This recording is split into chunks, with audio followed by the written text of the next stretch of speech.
Hey.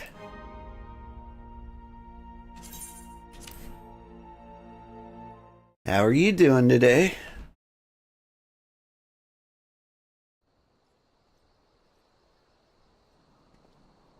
What's I doing up here? I could fly. That's right. I remember now. Morning, Burvin. Have you been up all night playing Metaphor ReFantasio? Is that what you're still doing? Let's see, the price of principles. Is that a quest in here?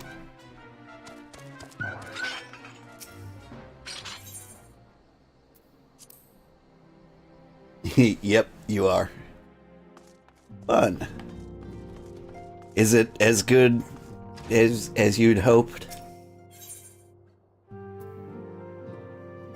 It came out at what, like 10 p.m., so you've been playing for 7 hours?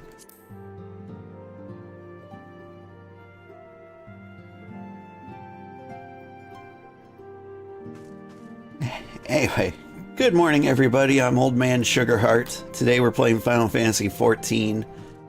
Last time we were here we beat the Praetorium, and now we are in the 7th Astral Era quest, which is kind of like the filler arc before things get good again. But honestly, I kind of like the filler arc. I'll talk about it more in a bit. Let's kick things off. A recurring problem. I'm curious. There's probably some important quests I can take on the side.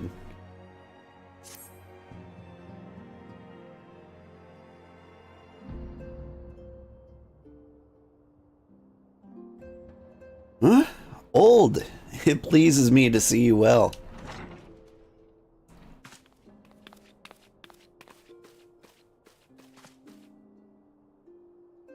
Do excuse me for interrupting, Old, my lady. The gentleman from Ashgana Exports has just left. I understand now why you didn't want to receive him. You did well, Tataru. Please inform the guards that we will not be receiving any further guests this evening.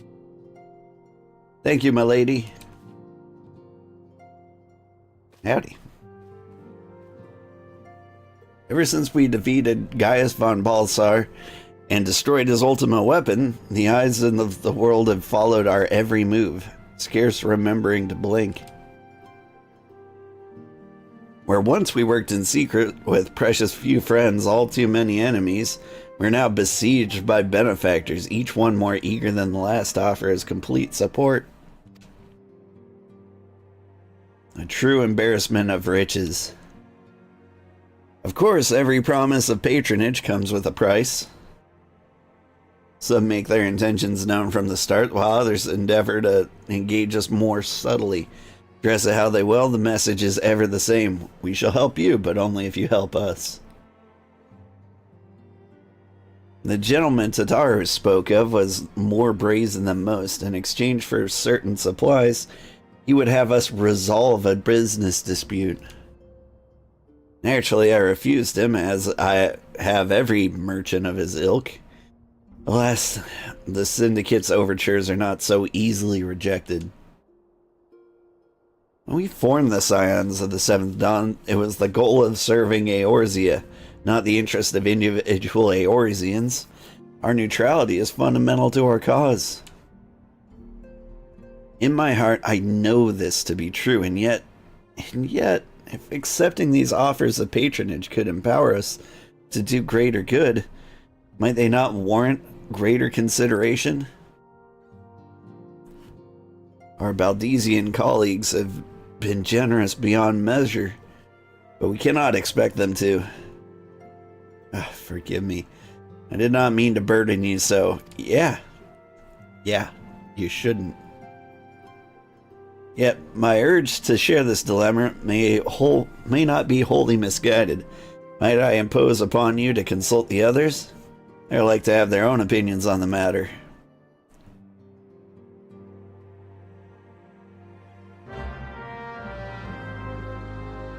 Whew. As I was saying before, I just picked up the most boring quest in history. I really don't mind these quests, because each wave of quests comes with like a pretty cool boss fight. But better than that, all the boss fights have pretty cool music. So many opinions. Recall you our meeting at the Admiral shortly after the Lamenson sent word of summoning Titan? Then mayhap you recall my words to our host. I said unto Merleweeb that her people had broken their treaty with the kobolds, and that the beastmen had justly responded that we had been called to intervene in a conflict which she herself had invited. I spoke, in short, the truth. And wherefore did I speak it? Because owing no allegiance to Limsa, I felt no compulsion to allow Lomensons to distort the facts that fit the narrative which justified their actions and absolved them of guilt. I don't actually remember this. Upon this subject, Minfilia can expect a similar reply. Our many dalliances with the city-states have already weakened our claim to neutrality, but the path she contemplates would see us relinquish it entirely. Fortune begets power, and power fortune. That we, especially you, have power is beyond doubt. The question is what to do with it. You may be interested to know that there is a growing belief amongst the refugees that Alamigo could be liberated if only the Scions would commit their strength to the cause. Yet theirs is but one of many causes. We stand at a crossroads, old. Each path is paved with good intentions, but where they lead is far from clear. What do you think? I've been receiving a lot of gifts lately, but Papalimo keeps making me send them back. It wouldn't be so bad, but some of them are really nice. I mean, nearly abandon your principles nice, you know? That's how I feel about gifted subs. None can deny that we would benefit from more support, but if it comes at the cost of our principles... Neutrality was ever a delicate matter. I've lost counts of the times I've had to explain to people that our allegiances need not necessarily lie in the same place as our headquarters. Mind you, we are selling our services for Jill. We might as well declare our fealty to Ul'dah now, and have done with it. I'm quite sure Ida would enjoy the bribes. Metaphor Fantasia is pretty awesome so far. Oh, and you added another 9 gigawatts of rocket fuel generator before switching games. Nice. So our Satisfactory factory can now run a particle accelerator. Pretty much constantly, I think. 'Tis the lot of the powerful to attract the covetous as well as the needy. Thus doth prudence dictate that those with power proffer aid with one hand, whilst the other resteth on their hilt. Alas, we have not the luxury of time to decipher our petitioners' machinations, nay, not while the beast tribes do labor unseen to find and defeat, to raise upon the fallen primals once more. Doubt not that they shall return, stronger and bolder both, nor that we shall be the ones to meet them. This sacred charge shall ever be ours. 'Tis but a pity we are so few, and our fortune so finite. Always a pleasure, Oriange. Now we speak to Alphino. He's gonna be like, I just have $1 million lying around.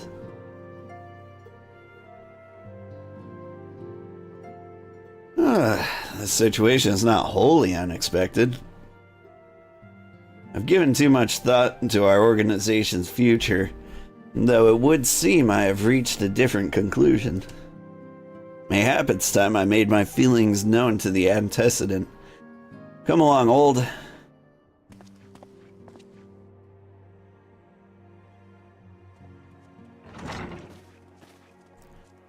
Alphino, old, is aught amiss? You desired counsel, and so you shall have it, Minfilia. The scions of the seventh dawn must leave Ul'dah. We must do what? As long as we remain within Ul'dah territory, we'll never be free to act with impunity. Moving our headquarters to Vesper Bay only delayed the inevitable. We've demonstrated our capabilities, and the Syndicate has taken note, and will not suffer our organization to remain independent now. We are far too dangerous for that. Surely we realize that you realize they are the reason Vesper Bay still lacks an aetheryte. They know full well how beneficial one would be to our cause, which is why it and others' favors will be denied us unless we cooperate. Ul'dah is no longer suitable. Where would you have us go?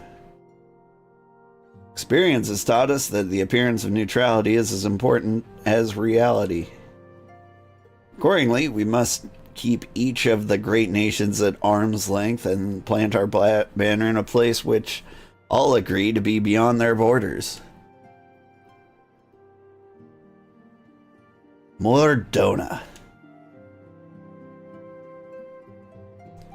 Revenant's Toll, to be precise. It lies within neutral territory and offers all the essential facilities we require. By way of an additional benefit, it is also frequented by a veritable legion of adventurers who may serve to supplement our ranks. I am, of course, conscious of the fact that we could have developed certain bond with Ul'dah and her people over the years, but I truly believe this to be the best course of action. As you yourself observed, we have invaluable ties to the local community, forged through the years of concerted effort. Ul'dah is our home, Alphino.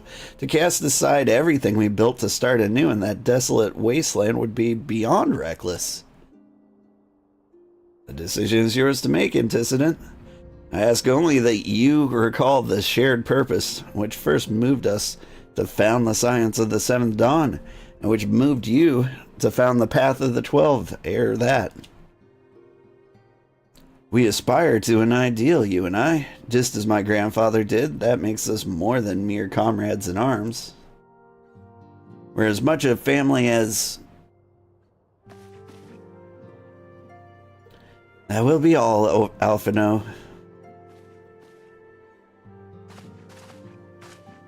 I'm sure you have some familial affairs of your own to attend to. Your concern is most generous, but no. I've left them in the hands of men better suited to the task than I. I could not very well allow my personal affairs to come before the needs of the Order. That is all. After all.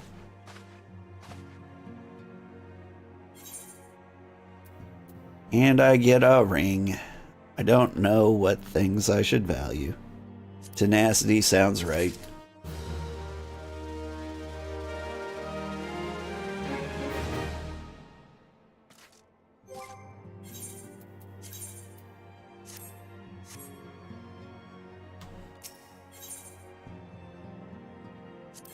Moving on. Leave Ul'dah. Has it truly come to this?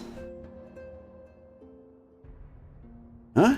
Oh, pray attend to Alphino. He's engaged in some business or other that requires your assistance. Sorry, I skipped some text there.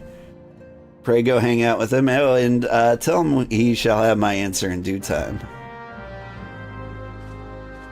It got weird. I thought she said the same thing twice, and I got confused.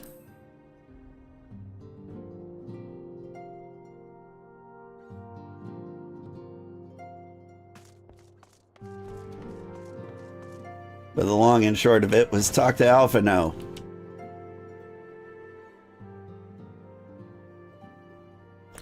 Confound it, she knows what must be done, and still she hesitates. All because of these fanciful rumors. I should explain. Minfilia's mother, well, adopted mother, was among the great many who perished during the calamity. Flamen was her name, and though you may know her better as the songstress of Ul'dah, she was a performer of singular talent and much beloved by the people of Eorzea, not to mention a certain Charlian minstrel. As you may imagine, the news of her passing was greeted with shock and disbelief by her adoring followers, many of whom refused to acknowledge what had happened. That her body was never found only served to encourage speculation.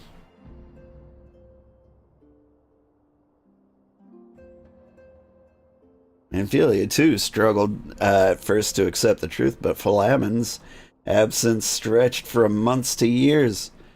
She saw that there could be no other explanation.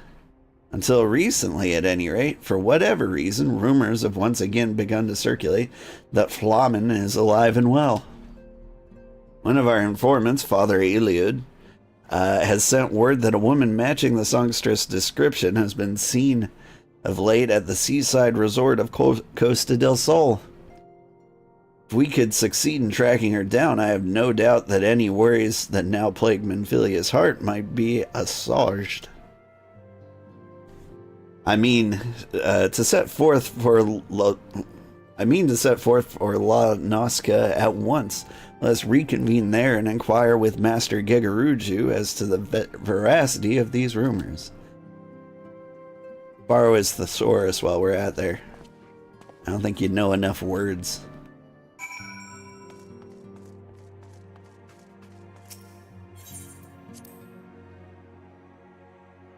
Whew.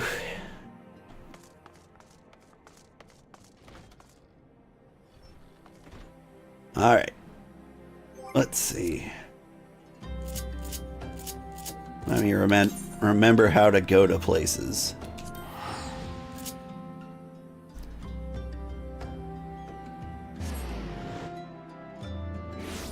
Playing a game once a week is fun, but like, it's just enough time to forget how to play, you know? And so every time I'm like, okay, what do the buttons do again?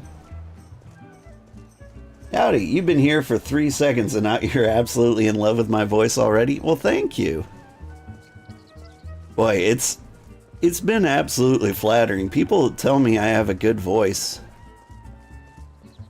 And honestly, that's never happened before in my life. It wasn't before I started recording videos. Oh, this is a VOD, Lamau. No, I'm actually here. Sorry. I named it VOD because it's going to be a VOD. I should stop doing that. I should name it live while it's live and rename it after I record it. This is probably on me. Boy, I hope you stick around long enough to hear that. For some reason, I think YouTube it may be a little behind.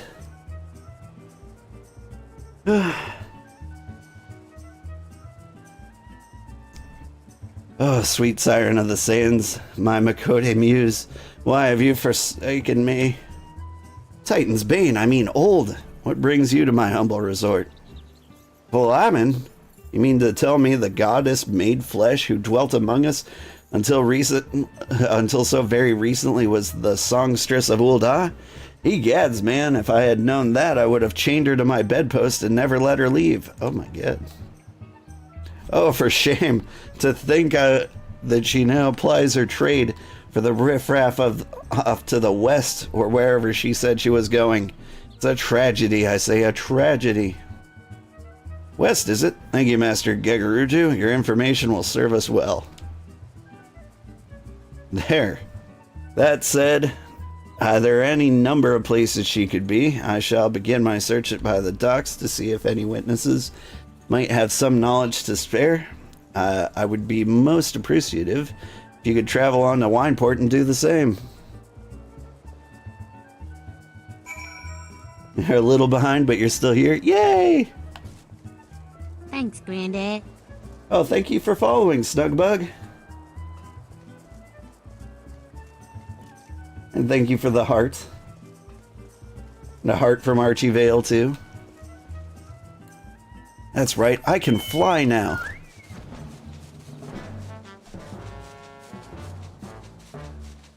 by the power of cake. Actually, apparently...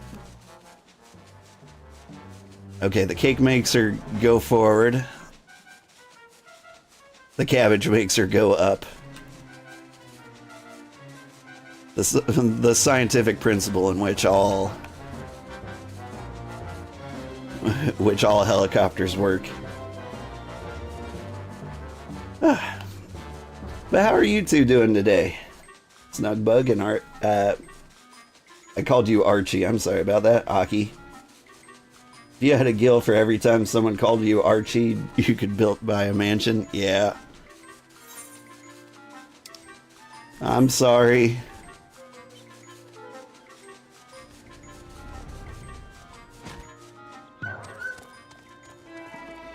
My old man eyes aren't very good with the size of the text in my chat. Going to rain cut your golly, you coming along? Yeah.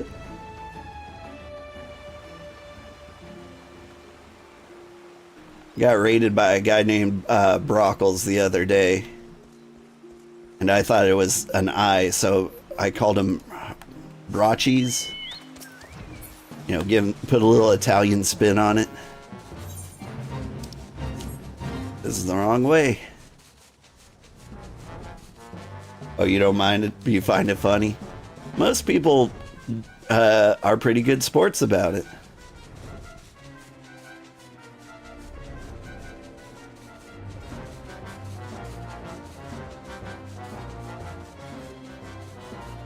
In fact, I don't think I've ever met a person who hasn't been a good sport of it. Honestly, the community we've managed to find is just super nice and polite and casual. Nobody angry for any silly reason like getting a name wrong. It's pretty rad here. I hope you enjoy your stay. No worries, you've only got one working eye yourself? Oh. I always wanted, like... It's been my secret dream to, like, sell designer eye patches. But everyone goes the glass eye route. Well, if it isn't Old, the savior of Wineport, to what do we owe the pleasure? Ah, yes. We did receive a customer matching that description. She was a delight to behold. To give the woman her due, but her perfume was ghastly. I had no choice but to eject her from the premises, interfering with the tastings, you understand? If she is your quarry, why not consult with your blind associate? His olfactory perception is without peer. Given that I could smell the woman from a mile away, I dare say he could smell her from 10. Alright. And yet, it's going to have me talk to somebody over here first.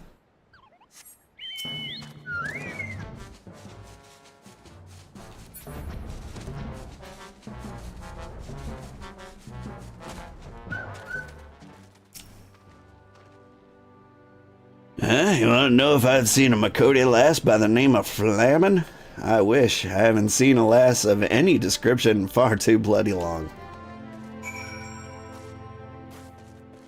Weird that it made me talk to him before the blind man. Okay, but hear me out. Having a designer eye patch with a killer fantasy looking glass eye with an underneath for the double-edged style factor, that would be really cool. I mean, like, I feel like if you're going prosthetics, like, there should be, like, more designer prosthetics, right? Like, you get this glass eye whether you want it or not, but imagine, like, being able to, like, put some style on it. At least, like, have the option for purple, you know? Or maybe, like, a goat's eye, that would be pretty cool. Bonus points if you can make it bleed on command. I see you have many adventures since we last spoke, Old. You must share them with me sometime. The girl from a little while ago. One does not forget perfume like that, so robust and intoxicating, yet simultaneously familiar. Reminiscent of a balloon native to these parts, in fact.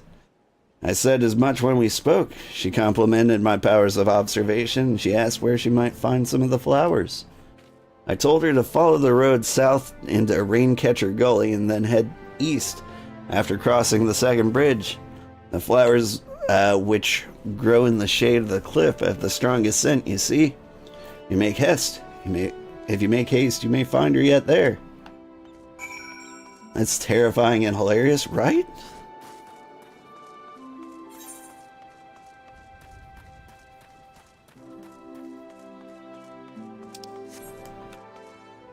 But like, even like a simple like eye patch with like a rose on it would be so much more appealing to me than just like one that matches, a glass eye that matches my remaining eye, you know?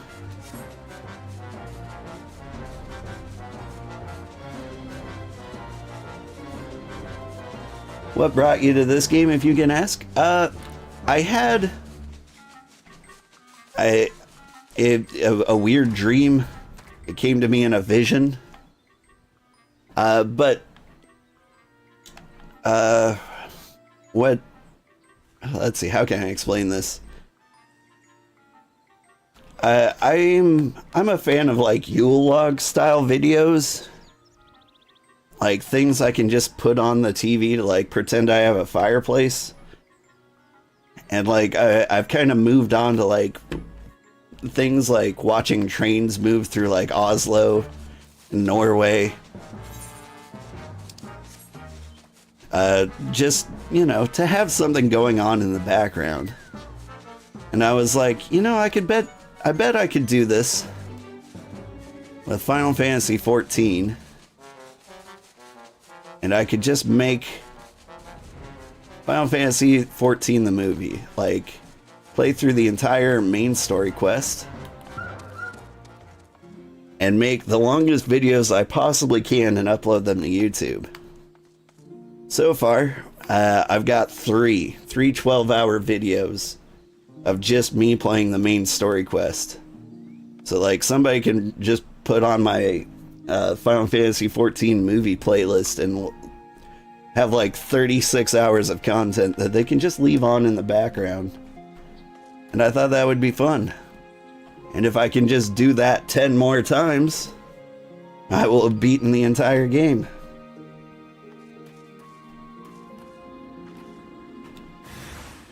Oh. We got Gabu stuff. Good morning, old man Sugarheart. How am I? I'm doing pretty good. Kicking Gabus.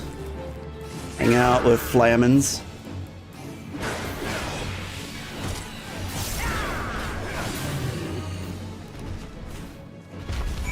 Hanging out with my new YouTube audience, who's pretty cool. I say audience, it's one guy. Aki Vale, he's pretty rad. I'm in debt.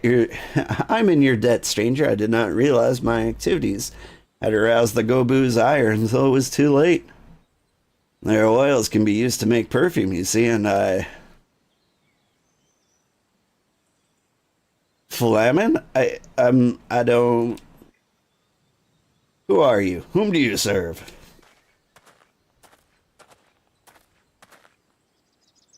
It appears you've already found our woman. Consider me impressed, my friend. The songstress of Ul'dah, I presume Minfilia, or should I say Asilia, is looking for you.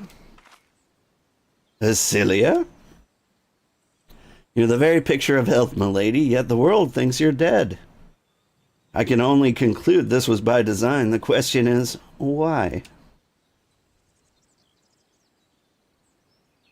Well, if I ever need a healer, you'd love to join you? One day? Maybe. I'm doing kind of a social anxiety run, you see. Hang on. Not everyone who endeavors to find me does so with the best intentions, child. You'll be pleased to that I'm pleased to know that I fully intend to reveal myself to Minfilia when the time is right. Oh, well, that does please me, more than you know, but tell me, sojourns in the forests of Nazca aside, when exactly will be the time be right? When I deem it so, do you imagine I traveled all this way on a whim? As I was telling your associate prior to your intrusion, I came here to harvest these flowers for use in perfume. Does that satisfy your curiosity, or would you interrogate me further? My apologies for the interruption. Anyway, now that we have all that we came for, might we continue this conversation in a safer locale? Wineport, say?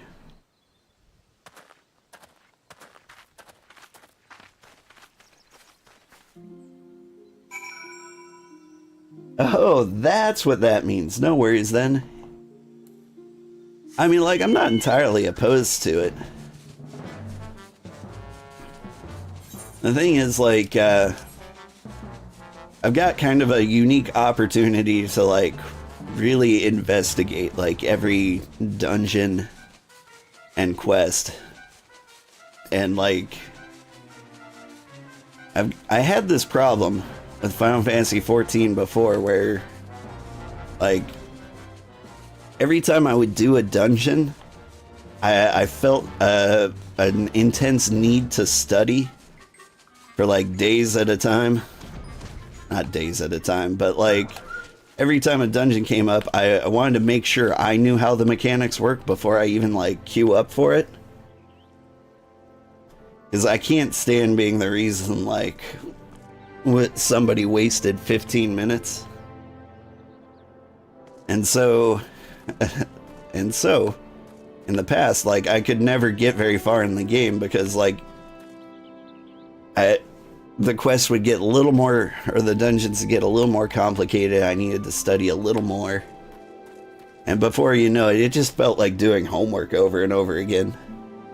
But in a recent patch, they made it so, like, the entire main story quest can be done with NPCs. So now I can fail as much as I want and not be an inconvenience to anybody. Bam, on Twitch now. This has way less delay. Ah. I was explaining my social anxiety run. Would you like me to go over it again? The general idea is, like, I was always worried to be the reason why, like, a dungeon or raid failed. And so, like, I'd have to study the mechanics like it's my job. Like I had homework every time, so I never got very far in the game before. But in a recent patch, they made it so all the main story quests could be done with NPCs. And so now, I can play and fail as many times as I want without having to be a burden on anybody. And plus, it gives me an opportunity to really explore the dungeon, which, like, was another thing that you couldn't do without being, like, super rude before.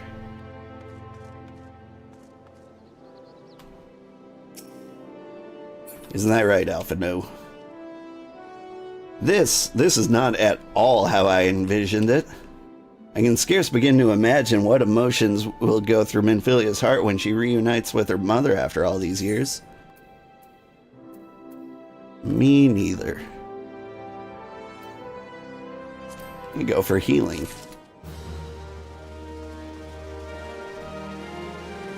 It's gonna be a while, but when we get to Heavensward, we're gonna switch to Astrologian.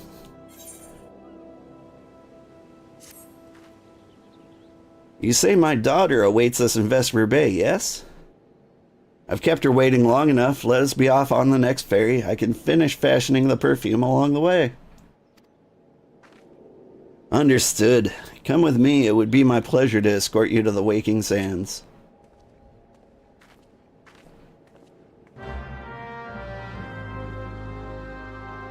Whoa. I got teleported.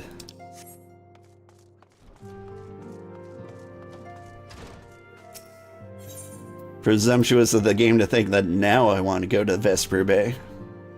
And every other time I didn't.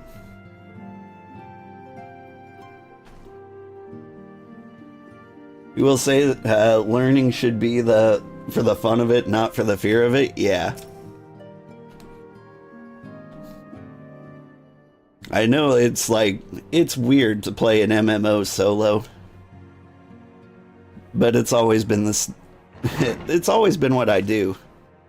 I like just existing in a world with a bunch of other people. Antecedent, you have a guest.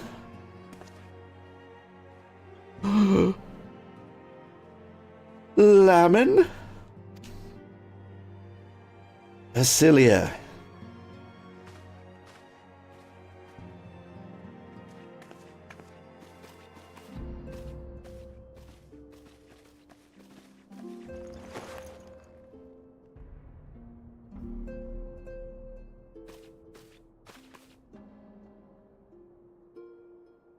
I haven't seen her like this in years, old.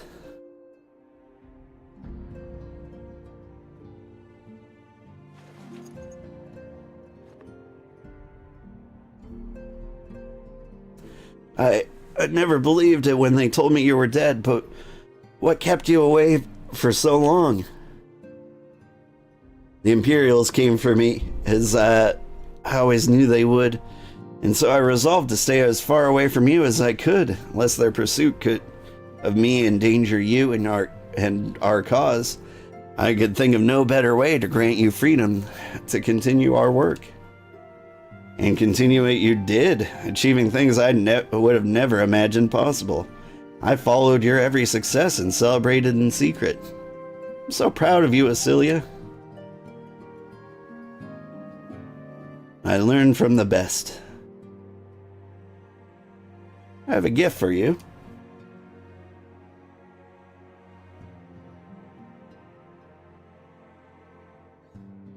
Celestia perfume, you remembered. How could I ever forget? You wore it all the time. If I ever lost sight of you, I could find you again just by following my nose. I did not think it was made anymore. You must have gone through so much trouble. It was no trouble to me, my darling. I fear I cannot say the same for old, however. I could not have made it without him. What's up? Thank you, old. Thank you both.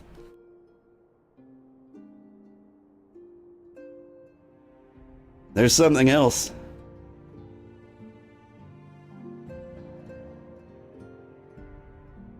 This is the cat's eye I found. All these years you kept it.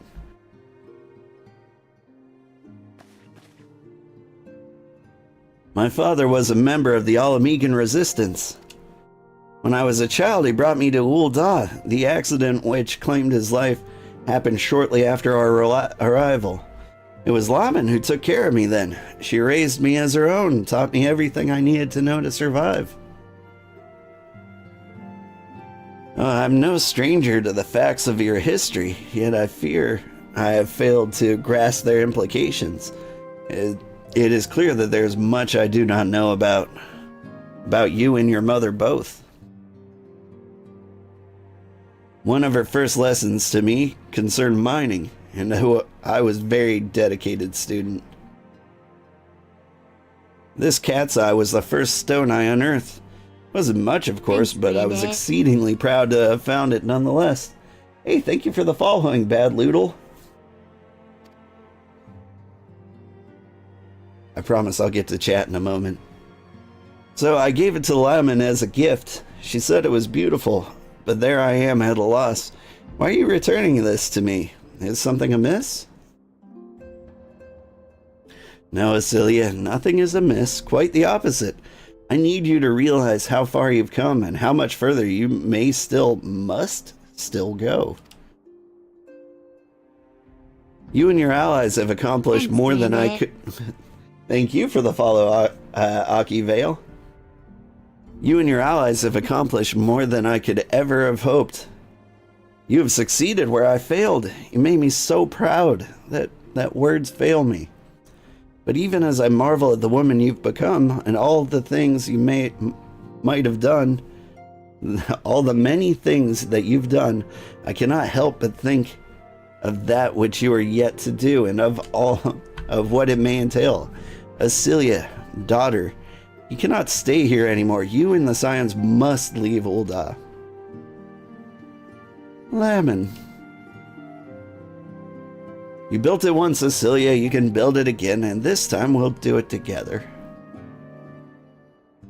Truly?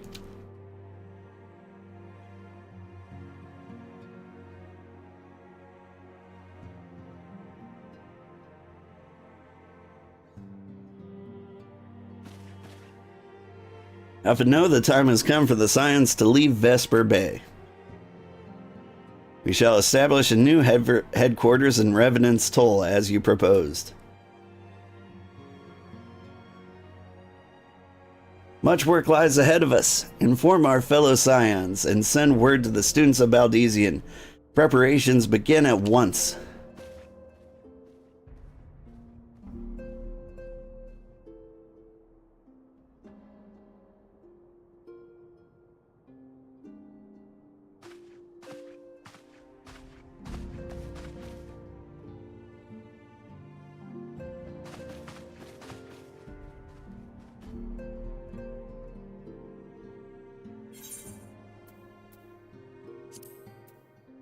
And I get a pretty necklace.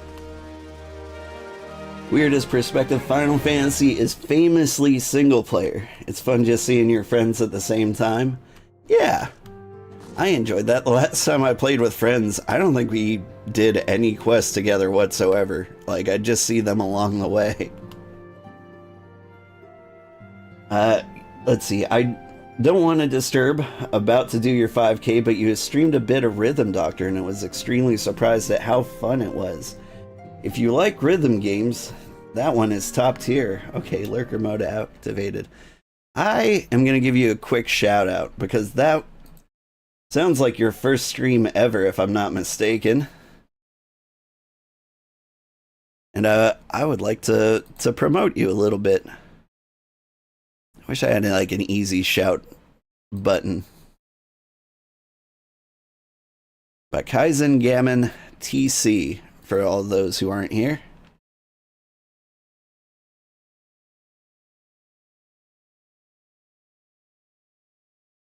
They last played no game at Kaizen Gammon TC. By any chance, were you playing under another name? Sleeper, maybe?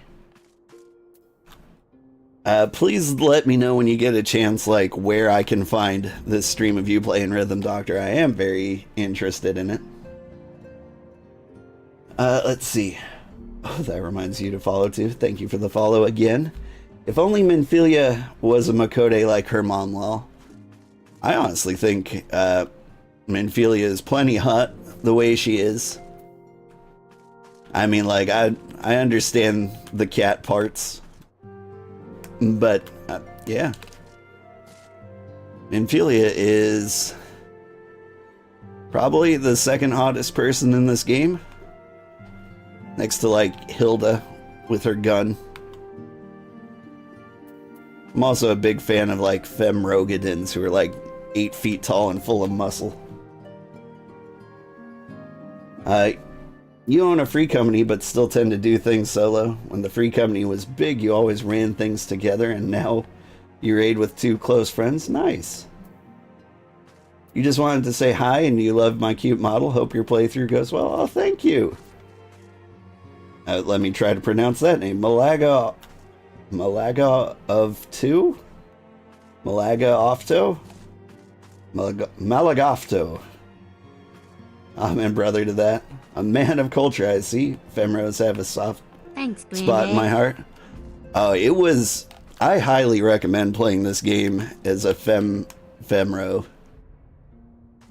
Malaga Mali, thank you for the follow. Yeah, when I played through this game as a Femro, it was always hilarious.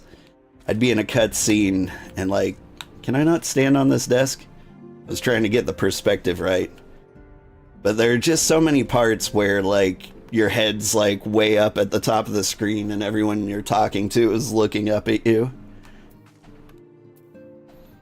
I remember one quest someone asked, like, are you the avatar of the Fury yourself? Why would you do such a thing? And then it, like, pans to me and my head's not even in the frame. I'm like, yes.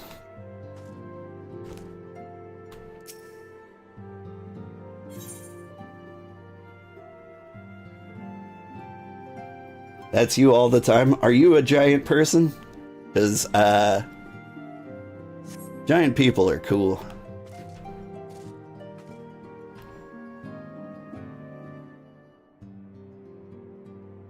You play as a naked from man? A naked from man? Are you typing with autocorrect? Naked frog man. Oh, okay. The frog head takes up the whole screen. Oh, yeah. I know the frog head. You're just a Hrothgar, same build as the Femro, just not as tall, unfortunately. Yeah. But you still kind of have that vibe. It's always weird when you, like, put on your hoodie and try to be a white mage, though. It just doesn't feel right. Alright, back to the story.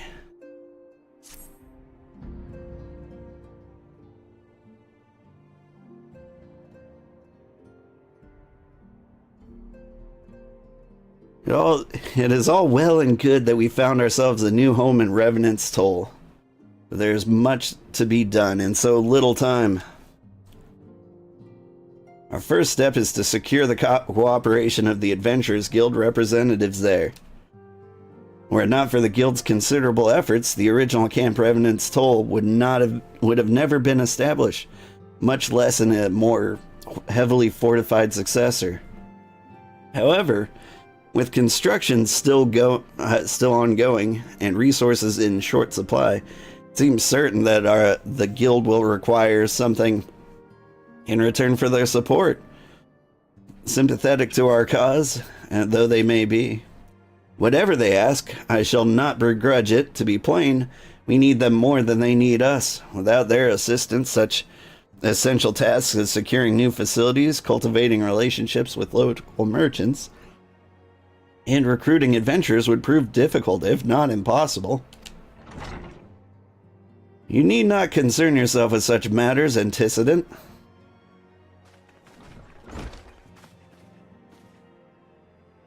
Really, Alphino? If I need not concern myself with anything, it surely matters such as these.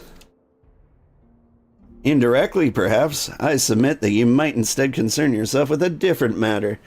Namely, to whom the resolution of such matters might best be entrusted. And here I am. Nor do I come alone. May I present the esteemed emissary of the Adventurers Guild at Revenant's Toll. It is an honor, antecedent. Upon receiving word of your intentions from Master Alphino, we thought it best to begin talks at the earliest available opportunity. Know that my associates at Revenant's Toll hold the signs of the Seventh Dawn in the highest regards. We should be honored to welcome your organization. There are, of course, certain provisions which must needs be negotiated. If it please you, I would do so. It does? This pleases me. Hi, kitty. You want to come in and meow to our new friends? We got a lot of new viewers today. You want to meow at them? Please? No? Okay, cool. His claws are stuck in my pajamas. Whew. Sir, unless I am mistaken, you're the one known as Old, are you not? May I say what a pleasure it is to make your acquaintance? Slaffborn spoke of you in the most glowing terms. To steal an Imperial Reaper and then use it to infiltrate Garlean Castrum is an undertaking few would contemplate, and fewer still survive. You shall always be welcome at Revenant's Toll. We hope you will favor us with your presence again ere long.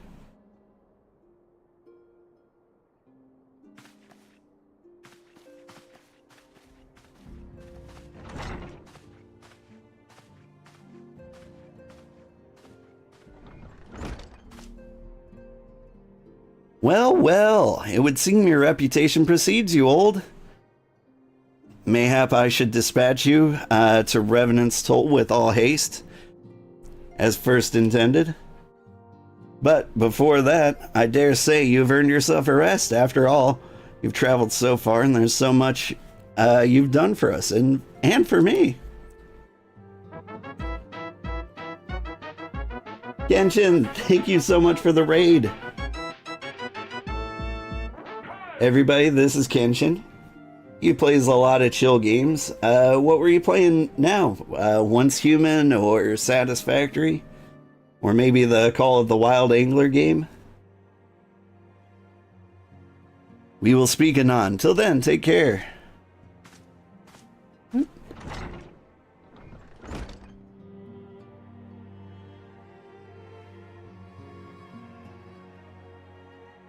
Ooh, cutscene. Thrilling cutscene of me reading a book.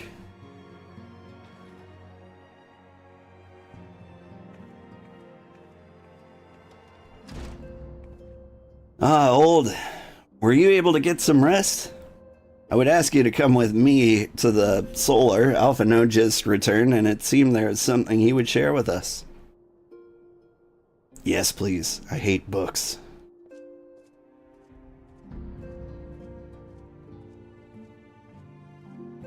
Ah, this kitty is shedding so much. The air is just kitty fur around here.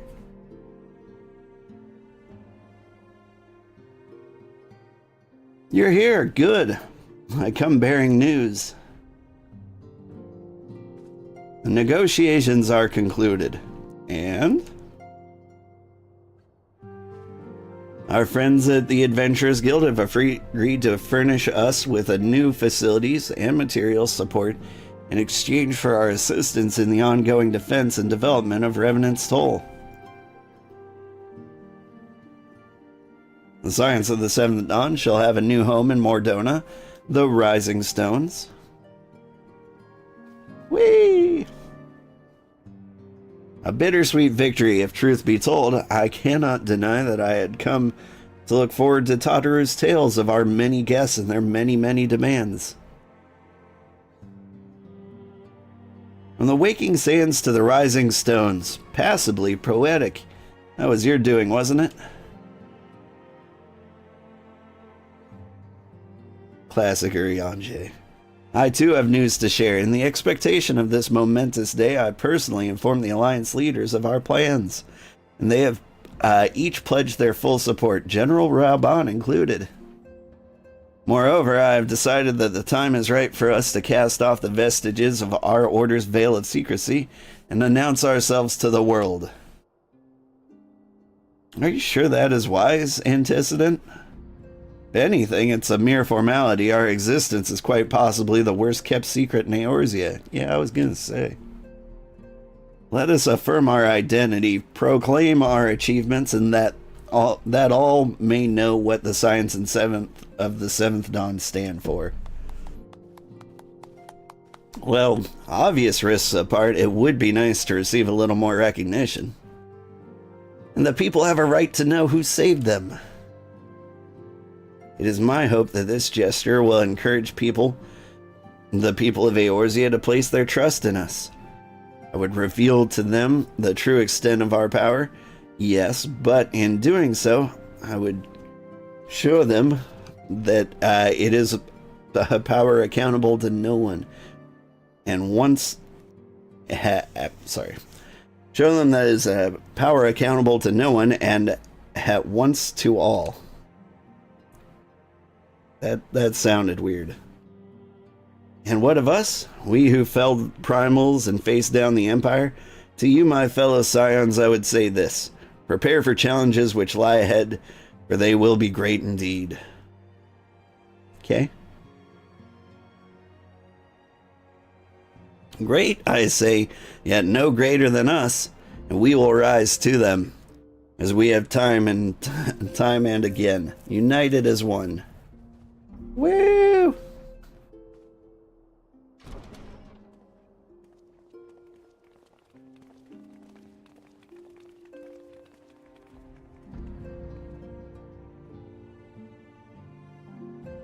There must be some way I can... Wait, that area is said to be rich in minerals. Maybe I should ask Flamin to teach me the basics of mining, too.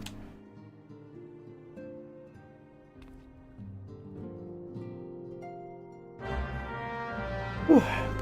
You're a white mage bane of several years, and you can say confidently that you're 7 years angry that you don't have a white mage hood that you can actually wear? That sounds right. Oh! Does that mean you're a Vieira? I hear they don't actually have hats. Honestly, if that's not their #1 priority of Final Fantasy XIV, I don't know what is. Let's see, and Kenshin was hoping to get nukes in Satisfactory, but the setup for them is insane. Still Hrothgar? Okay, right, sorry. You mentioned that. I didn't know that Hrothgar couldn't wear hats too. You can get some food and lurk, having a good stream. Thank you. I hope you had a great stream as well. And yeah, I just got a particle accelerator in Satisfactory, and it uses like 20 gigawatts of electricity. I had a big battery set up, but like I drained it making 50 nuclear pastas. And it takes like an hour to charge them back up again.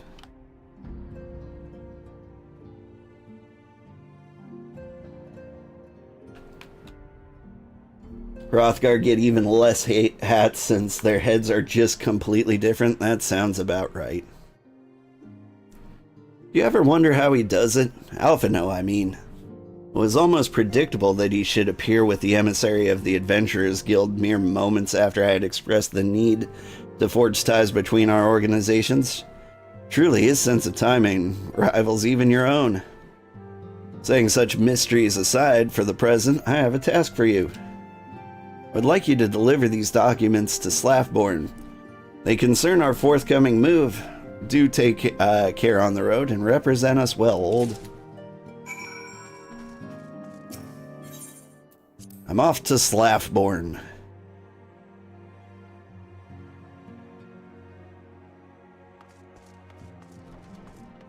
Alright, you should go to bed. You should have been in bed an hour ago, but you were just too awesome to sleep on. I thank you. I have just woken up. I stream normally around this time every weekday. If this is normally your time. I'm typically playing a bunch of different games. But Fridays are our Final Fantasy Fridays. And so, yeah, if you want to pop in, same time next week. Alright, have a good night, Aki. I appreciate you popping in and chatting with us. And now, we're going to Revenant's Toll.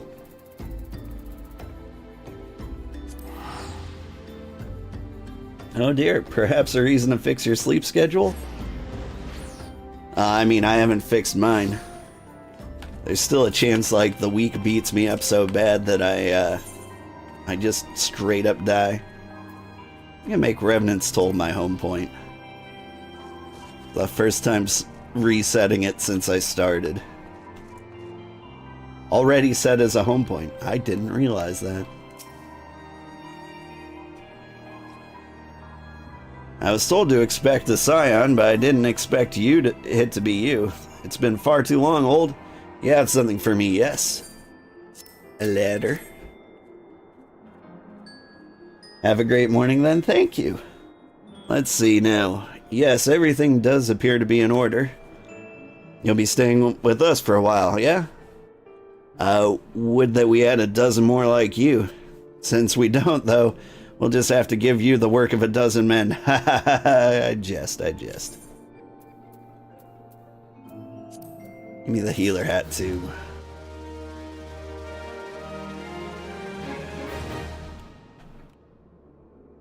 Whew. Doo-doo-doo. Oh, and if you join the Discord, which I'll post a link in here,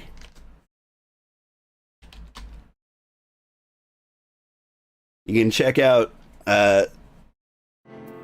check out the Discord, and I've just started posting like my schedule with time zone converted timestamps.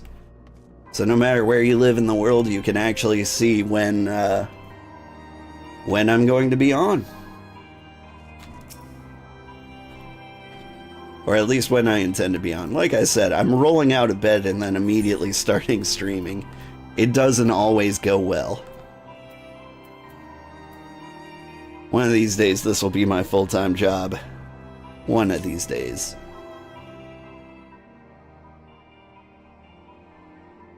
Back to do the work of a dozen men, I see. Ha! But I jest. Even I can appreciate that an important man such as yourself has little time for menial tasks. But since you're here, maybe you'd be keen on having a look around the Scion's new home? See that impressive structure there? That's the place. It was originally built to house a branch of the guild, you see. As such, it comes complete with a tavern where adventurers can rest from the road, fill their bellies with good food and drink, and their ears with tales of fortunes to be had about the realm. Might get a bit raucous at times, but I imagine it'll be as good a place as any to recruit capable men and women to your cause. Come with me, I'll show you around. Is that you, Old? Quite sorry to interrupt, but I have urgent news. We received grim tidings from Gridania, and it would appear our aid is required at once. I must ask you to report to the Waking Sands with all due haste. Is everything quite all right, friend? Sorry, I'm on call. Can't say I'm privy to the details, but it would appear this is no time for a leisurely tour. But no worries. You can rest assured that I'll see to all the necessary arrangements. Pray return at any time to you've seen to your more pressing matters.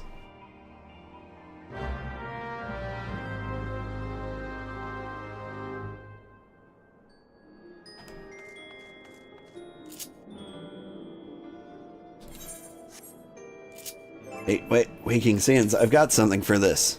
I've got 85 somethings for this.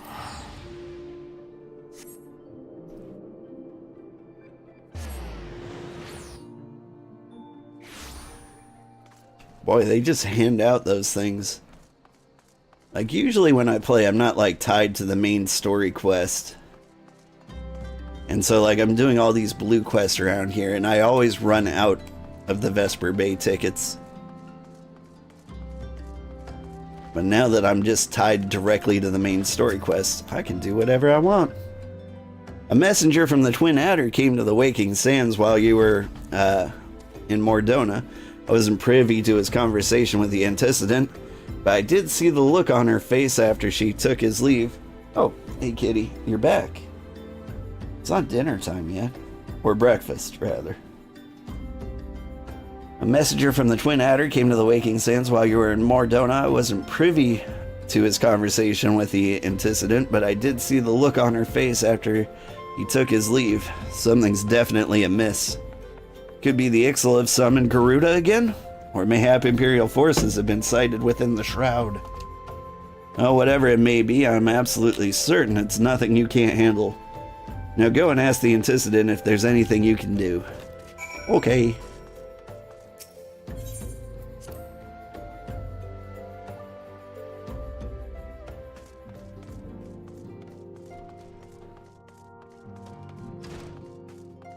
Kitty, I'm starting to wonder if I've built up an allergy to you.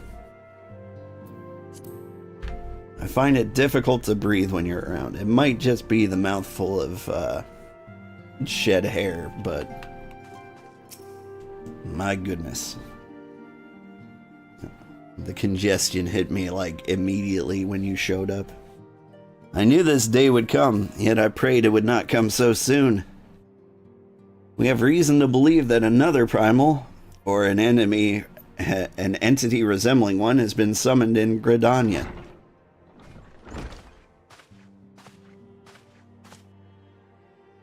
Thine arrival is customarily timed old. The etheric waves leave little room for doubt. Thy talents will be in need ere long.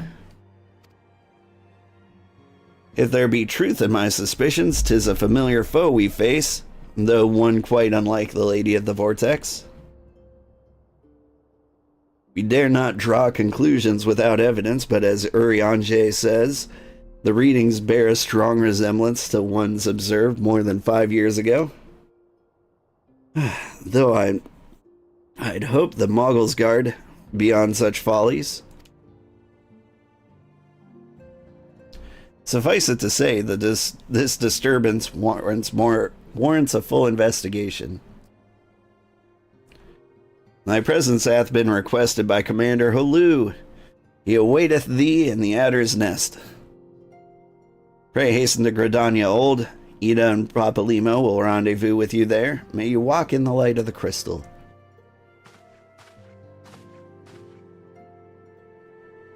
Away I go.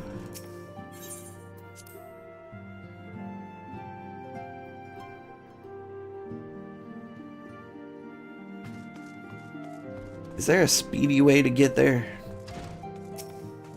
Can I take a boat? Nah, who am I kidding? I've got money. I'll teleport.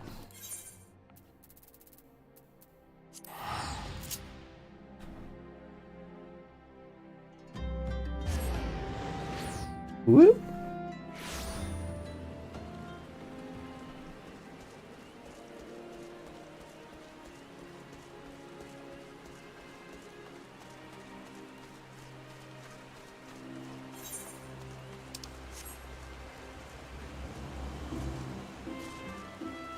Good old Holu. I remember you from Elden Ring.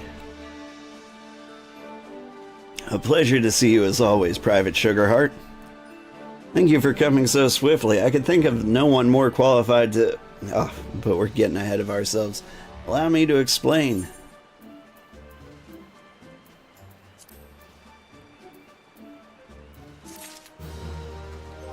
Gave me so much stuff. I have a buffalo calf.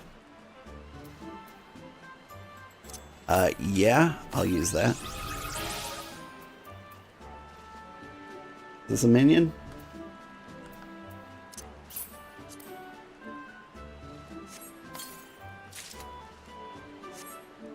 Giant's Gall War Axe. That sounds fun. Can I wear it? I absolutely can. Oh my god, look at the gall on that thing. It's a giant amount of gall. Let me get the lighting right. Yeah.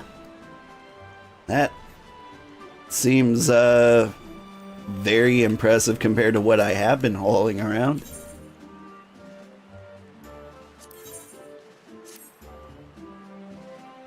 Not long ago, the Moggle Kuplo Kop visited Adder's Nest to request an audience with the Elder Seedseer. He spoke of an imminent threat to all Moogle kind, one which would imperil the entire Twelveswood if left unchecked. You proved an able ambassador to the Sylphs, and we would have you reprise your role in our dealings with the Moogles. The rest of you should head for should hear from Kuplo Kop himself. He awaits you within the Elder Seedseer, with the Elder Seedseer at the Lotus Stand. Ugh. Boy, I butchered all of that.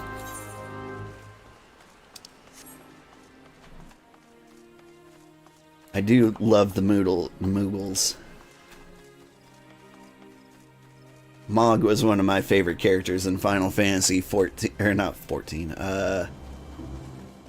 that number 6. The other Scions have already arrived, sir. May I show you in? Yes?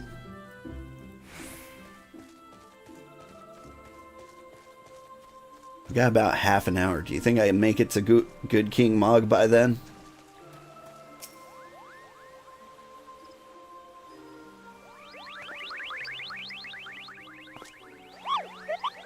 Please, you have to stop them. But you mustn't kill them. They're not bad, Moogles. Kupo. They're just misguided. A gentle, no, firm thrashing is in order. Yes, but no. Calm yourself, Kuplo Kop. Can you not see that he hasn't the faintest idea what you're talking about? Be quiet this instant. Pray forgive this witless outburst, sister. Most grateful I am that you have come, old, and upon such short notice. Truly, Gridania could not wish for a more stalwart ally. But you're doubtless eager to know wherefore we summoned you. Our friend Kuplo Kop has brought us news of the most unsettling development. It would seem that good King Moggle Mog the 12th has returned to Eorzea. A curious thing to hear, I know. Truth to tell, I myself cannot say for sure if he is a genuine figure from history or some manifestation of Moogle mythology. Kuplo here would have me believe the former.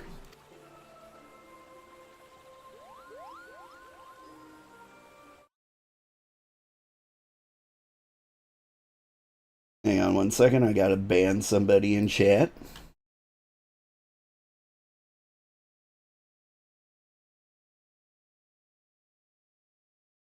After I make note of the message so I can filter it forever.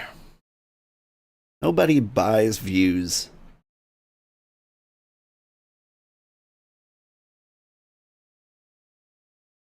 That's just crazy talk. Once upon a time, we Moogles served the gods in the heavens. It was quite nice up there. Unspeakably beautiful, unimaginably spacious, and with a literally endless supply of wine, Capo. Oh shoot, I missed it. So, good King Moggle Mog the 12th, may his glorious name live forever, decreed that the time had come to leave Capo. A realm of man would suffice, he said, so all Moogles should live there instead. Unfortunately, the two realms are so far apart that we couldn't safely fly down, but good King Moggle Mog the 12th, may his miraculous foresight ever be praised, knew exactly what to do, Capo. He had a rope, you see, the longest one ever woven. This he nobly held while his subjects climbed all the way down to the world below. And that's how we Moogles came to this land, Capo. All of us except good King Moggle Mog the 12th, may his courageous sacrifice never be forgotten. He alone would remain in the heavens so that Mooglekind might at last know peace. Except that he has not remained in the heavens, from what I understand. That being your reason for contacting us, that, yes? Yeah? I'll bet he tied the rope to something. Good thinking. Remind me again what the problem was with him returning to Eorzea? The problem, Ida, lies in the fact that he was summoned. It is our belief that good King Moggle Mog the 12th is a myth made manifest via means akin to those employed by the beast tribes in the summoning of their gods. Wait, you're saying a handful of Moogles with a boatload of crystals wished really, really hard and he just appeared? Would that even work? What I cannot fathom is why they would even try. With Garuda humbled and the Ultima weapon destroyed, what new threat could have prompted them to take so drastic a measure? Might that not be in itself be the answer? Twice in the last decade, Eorzea has been brought onto the very brink of destruction, only to be spared at the last heroics of a chosen few. To you, who braved those tempests and survived by virtue of your own strength, this latest period of peace will doubtless mean a welcome respite. But to those who had not the powers to defend themselves, who were spared only by another's grace, this is merely the calm before the storm. I, Moggle's Guard, are afraid of what tomorrow will bring, and that things may not end so well as they did yesterday. That fear has driven them to call upon a greater power, one they believe can be relied upon to protect their loved ones and their homes, come what may. I assure you the Moggle's Guard only want to protect the forest from outsiders, but ever since the return of good King Moggle Mog the 12th, may his boundless grace fill our hearts with love, they've started to get a little carried away, Capo. Verging on a lot, in fact. Like the sylphs who summoned Ramu, you mean? We cannot discount the possibility this entity is influencing the Mughals in a manner similar to that of a primal. We share the same concern. Whoever, or whatever the king may be, it's our belief that he poses a threat to not only Mughal kind, but Gridania as a whole.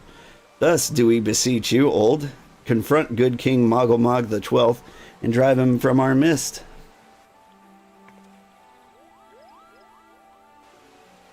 Humbly I do thank you. The sanctuary of the Mogul's Guard and their liege is concealed by our magical wards. Brother Isumi Yan and of the Conjurer's Guild will doubtless be able to offer insight on how they might be dispelled. Pray seek his counsel ere you proceed any further.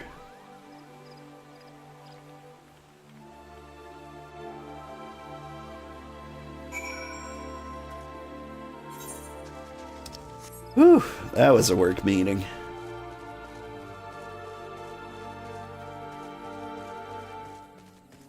This whole meeting could have been an email.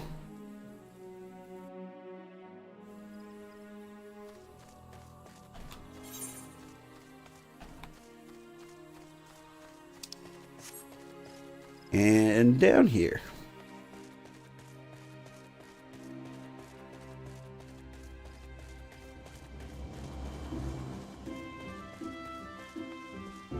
Biddy. That's a cool name.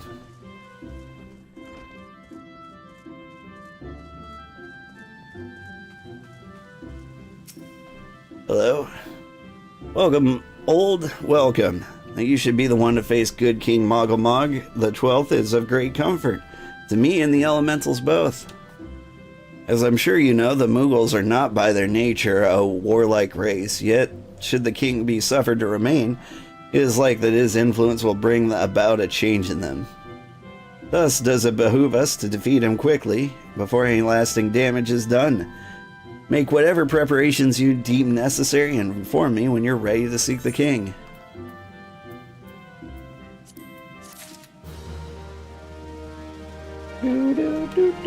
Okay, we got 22 minutes. We can do this.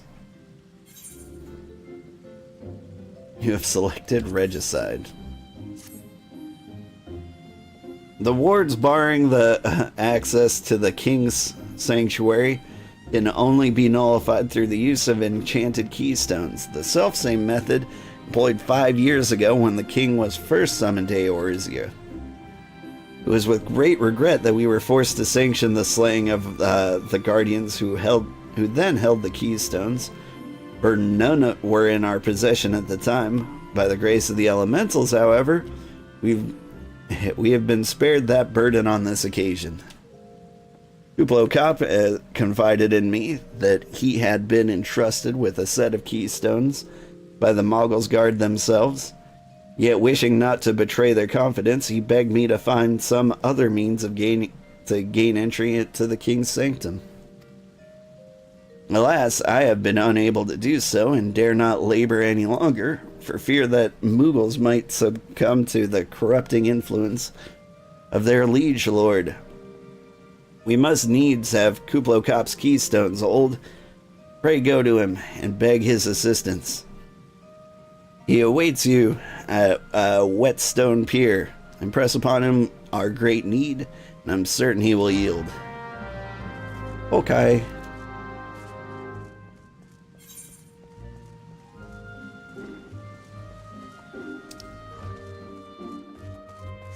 Okay, but where is Kuplo Kop?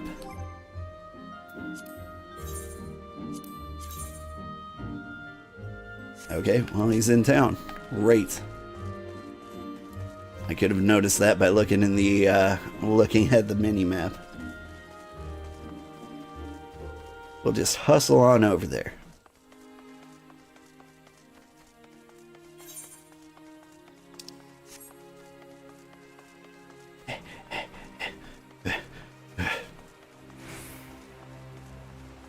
I'm all tuckered.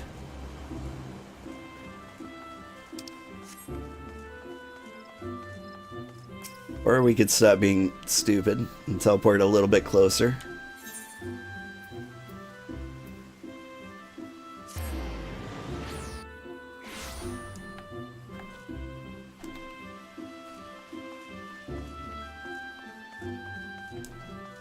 Hey, yo.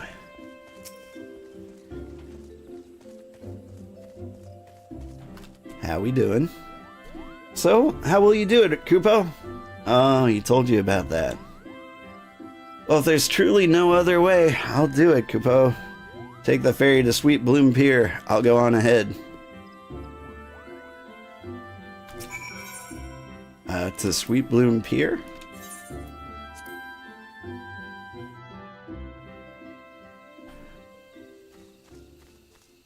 Whoa there. Those are some big moogles. Don't you dare lie to me, Kupo. I know what you're planning, and I won't allow it. Open your eyes, Kupo. The king will never be satisfied, no matter how many crystals you bring him.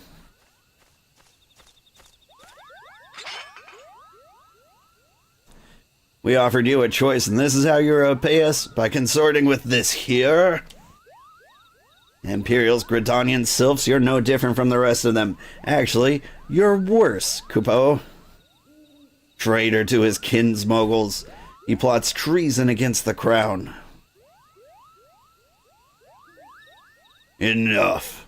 Kuplo Cop will answer for his crimes soon enough, as will all who defy the will of good King Mog the 12th. May he reign forevermore, Kupo.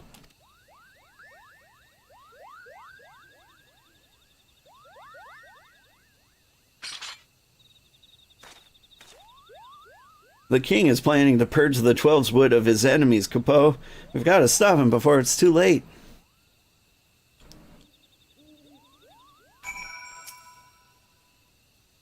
The entrance to Thornmarch is deep within the bramble patch, Kupo.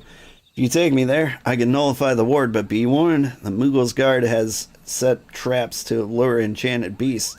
I can't hide from them, so you'll need to protect me, Kupo. Escort Kuplo Cop safely to the warded entrance.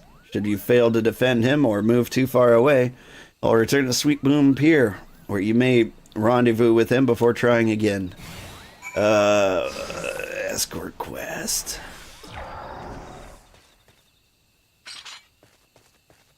Are you coming?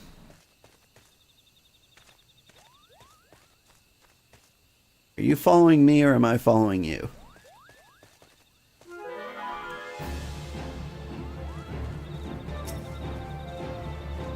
Funga!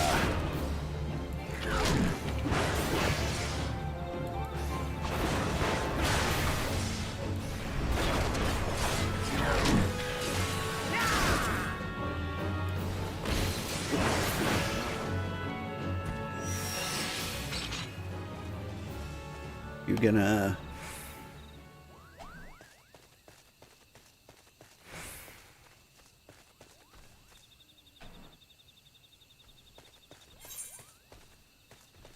We just cut through here.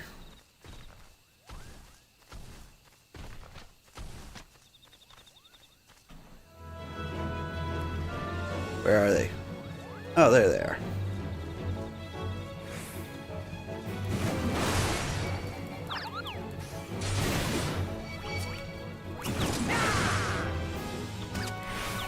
Did you hear that? Yep, malevolent squirrels. Just another Tuesday for me.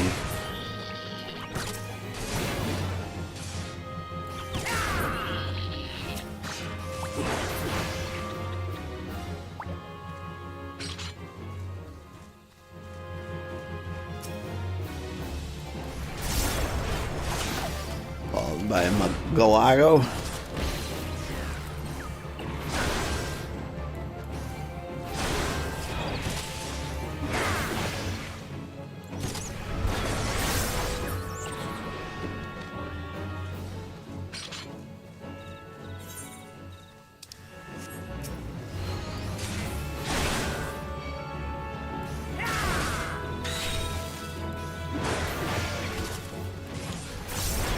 Oh no!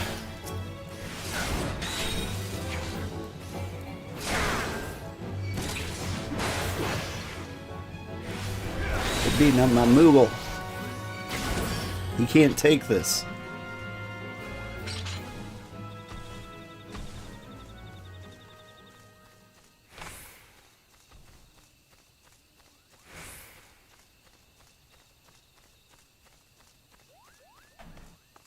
You coming?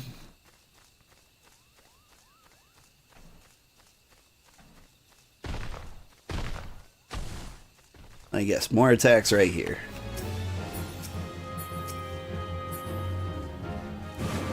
Alright, I'll get you. Where are the seedlings? They're over here.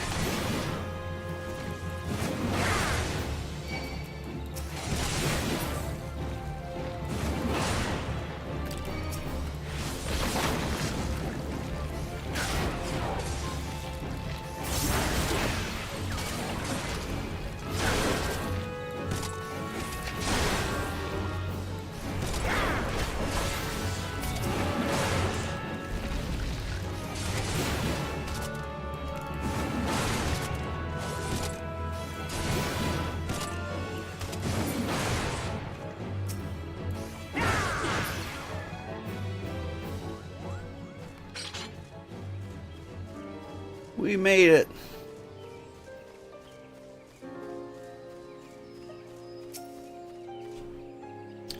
We're here, Kubo. You don't see any more beasts. I don't see any more beasts, do you? I don't. Are you ready to face the king, Kubo? Then step closer to the ward. Raise your hand and focus, like when you attune to an aetheryte. Kubo, I'll open the way for you. Like so.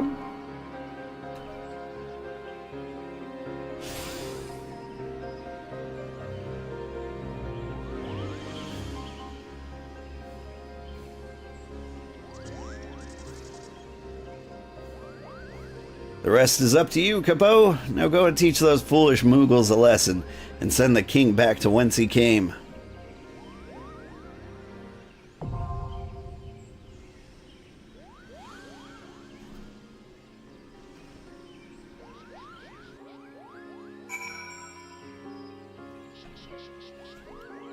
I mean, I'm still in the quest. We gotta keep going.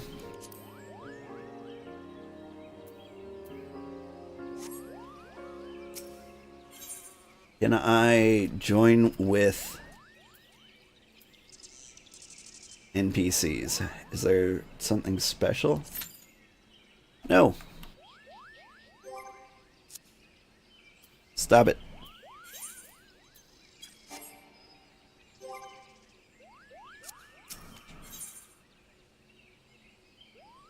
There's a way to do this.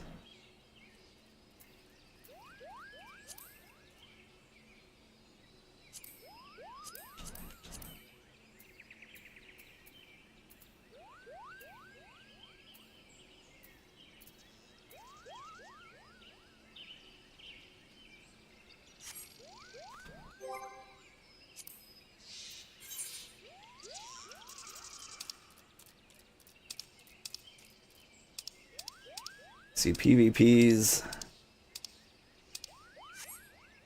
This is the first time it hasn't asked me if I want to queue with NPCs. Yeah, I not do this. I thought you'd do the whole thing solo.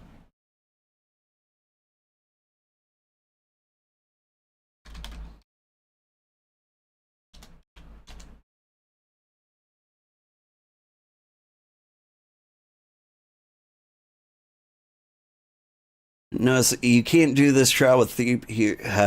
I got to Thorn March hard in this game. Notice you can't do this trial with NPCs, but only with other players. Is there a reason you can't do this with NPCs? There's only 3 trials that allow the use of trust. Everything else has to be done with players. No?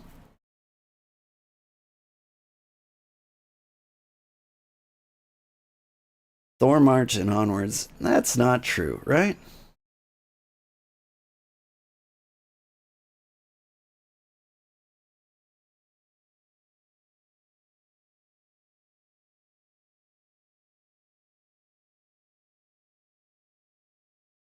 Most of the 8-man content, even the mandatory ones, cannot be done with NPCs. I guess I gotta I guess this is one of the ones.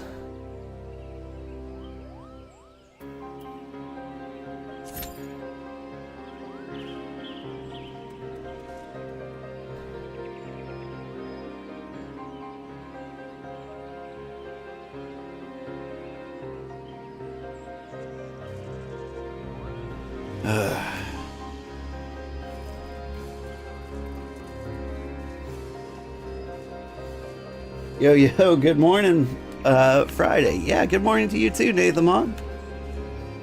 How you doing?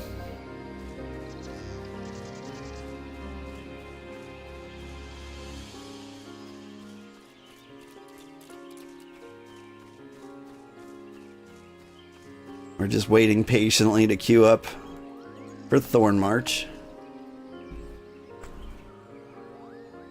See, now I feel compelled to study.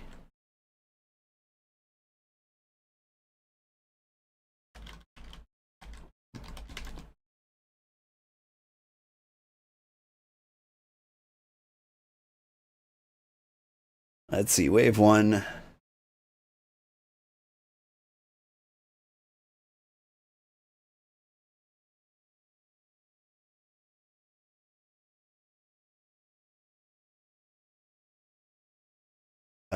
This guide's too complicated. I just need like a 5-line synopsis.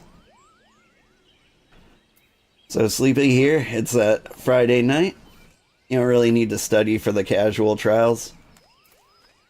Okay. Yeah. I know I don't. I'm just still compelled to do it.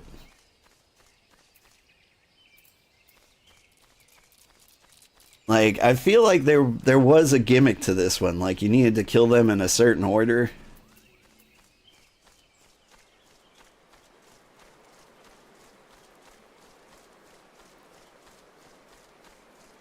Like, am I wrong in that?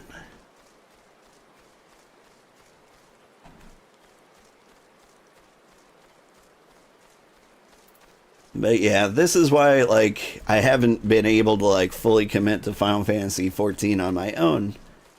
Like, before, you'd have to, like, do everything with other people. And I never want to be the reason, like, why, like, a raid fails or something. Like, I take that, that way too personally. And so, like, even though it's easy, and there's, like, a 99% chance of success, like, I still feel compelled to study.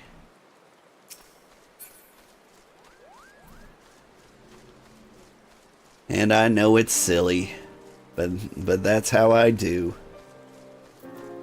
That kind of stuff matters on extreme, but not on normal. It's a bit chaotic, but rarely an issue. Yeah. Mr. Sugarheart, do you know about Detroit Become Human? I do. I do. Would you like me to play that? Like, I do request. Yesterday I did Mechabellum. There's basically 3 things that make me play a game. 1, I have to want to play it. Like, I can't play a game I don't find interesting. But luckily, I find most games interesting, so, like, that's usually not an issue. 2, a viewer has to recommend the game, like, to show me, like, one of my viewers actually cares about the game. And that's requirement number 2. And requirement number 3, I've got analytics tools that tell me if people will actually watch it if I put it on YouTube. And so, like, it's got to be something that me, you, and strangers want to see. And, like, Detroit Become Human's kind of up there. It's a little dramatic. Like, I'm a little less interested because, like, I kind of spoiled the entire game by watching other people play it. Oh, you wish to make a cool game like that, but you prefer to do the pixel RPG? Well, I encourage that. Do you have, like, a game engine in mind? Are you a software developer? You don't need to be to make a game, but it helps.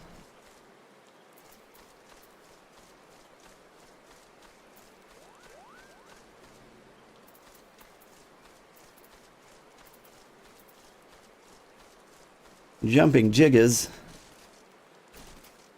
Can I say that on stream?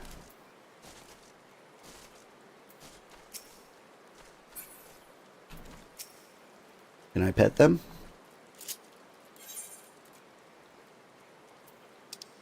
Where's my pet emote? I got pay respects. And give him a little hug. Ah. There is a pet option. There we go.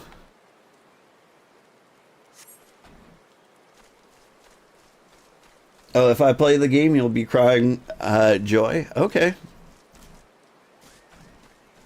I'm playing too many games at once. I probably shouldn't, but I'll check my analytics tool, see if it's something people want me to play. And honestly, I've had good experience with like classic games. Like going back and playing Inscription or Dave the Diver or Subnautica. Like even though the games have been out for a while, like they still draw an audience. Like people just love really good old games. And so like Detroit Become Human's up there for me. Outer Wilds is another one I need to play. And like that one's on the menu for like when we don't have cool new games coming out.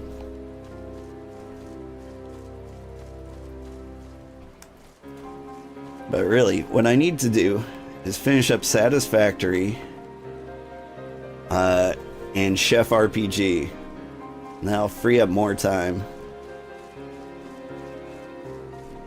And honestly, I might commit the time to like finishing out A Realm Reborn. To open up my schedule a little bit more. Would I be good side or evil side in the Detroit game? Is there good and evil?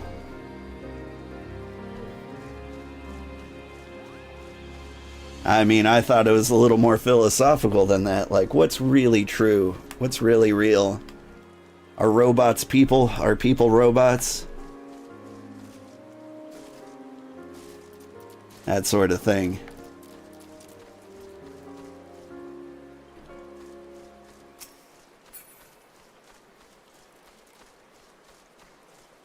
Well, oh man.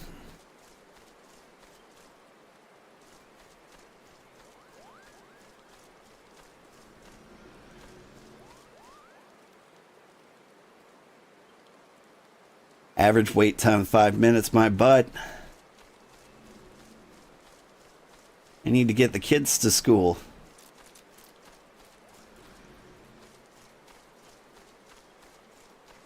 Am I thinking of the right Detroit Become Human?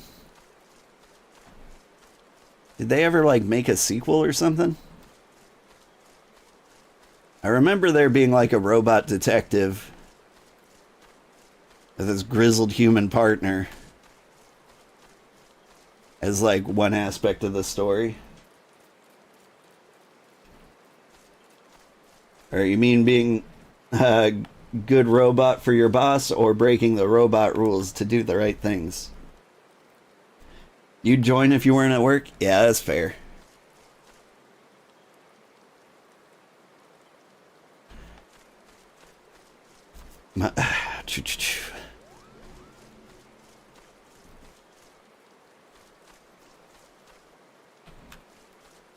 It would ease my social anxiety if like people joined through the chat for like 8-man groups. But like I don't think I have enough of a following for that. iRobot the movie? Or you love that game you played from start to finish? Yeah. For story games historically, and like historically being like most of my life, because I've only become a streamer recently, I would play story games, or I wouldn't play story games, I'd watch a story game. So like Until Dawn got like a remake recently, and like I can't play that because I watched somebody else play it. Like I just couldn't justify like $60 for like a 10-hour game or a 20-hour game. Like, that was just me. So, like, story games like Detroit Become Human, even though they were beautiful and good, like, I could get all the enjoyment I needed out of them just by watching somebody else play. Now that I'm a streamer, I feel a little more compelled to be that somebody else.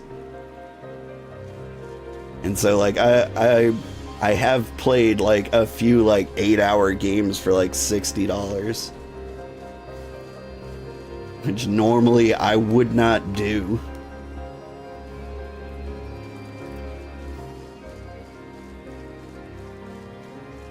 But, like, someone's got to play these games, right? I'm still trying to get over the fact I just paid $70 for Silent Hill 2.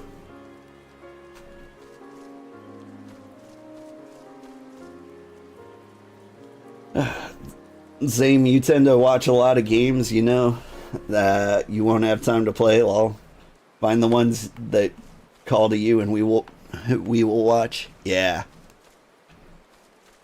I will do. I've noticed visual novels don't work as much as I expected them to when streaming. Like, nobody watched me play Sovereign Syndicate. Yeah, I had very few viewers during Tavern Talk. Like, it's, you know, I'm not shaming anybody for not watching, but, like, I thought, like, the audiobook style of gameplay would be a little more appealing. But no, people like fun games with action, and I don't blame them.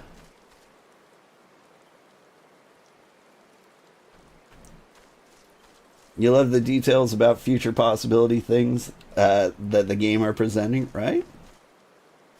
And you don't have, when you don't have time, you watch. Enjoyable, yeah. It's a specialty niche. Yeah, that's fair. Maybe I just haven't built up the audience for it.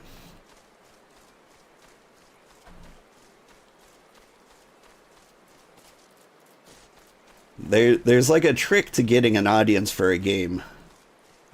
Well, there's many tricks to getting an audience for a game. If I wanted people to watch my visual novel content, what I would do is I would, like, 100% a visual novel. Like, get every path down. Write down exactly how you get what to happen. And then you would write, like, a guide or several guides online to get people to, like, drive through it. And then, the next time you play a visual novel, all the visual novel fans who, like, saw that content would pop in. That's why I get tons of viewers for, like, cozy games. Because I wrote a guide for, like, Coral Island or for Fae Farm. I've found that to work. So, like, whenever I play a cozy game, I get tons of viewers. You say play all the games that call to you and have playlists for each niche so we can choose what works for us. You still need to get people there to begin with. Like, it's like being in the middle of a field on a couch playing games on a TV. Like, you can't just expect people to show up. You have to do something for them too.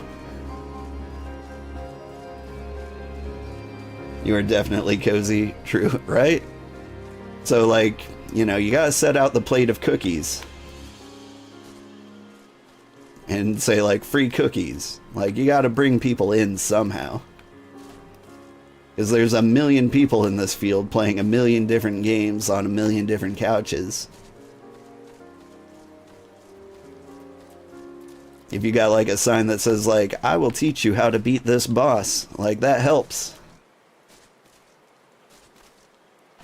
I mean, not saying it can't work another way, but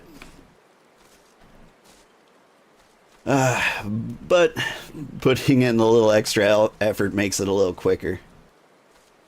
Take, like, the streaming struggle from, like, being a 20-year process to a 10-year process.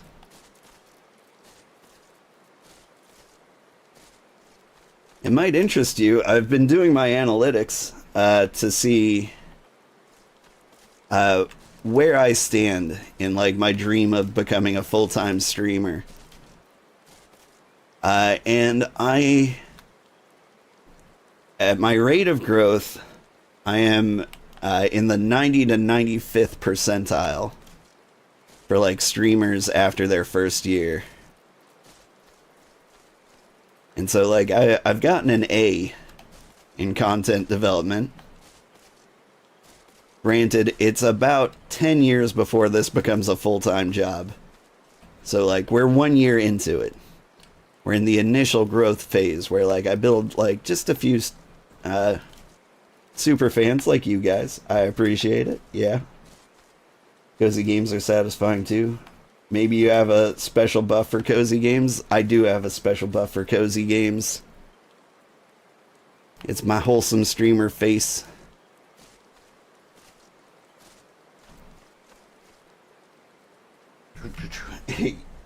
Nice. Hey, I still love that rave emote. Hi, kitty. You want to chime in and say things? I appreciate it.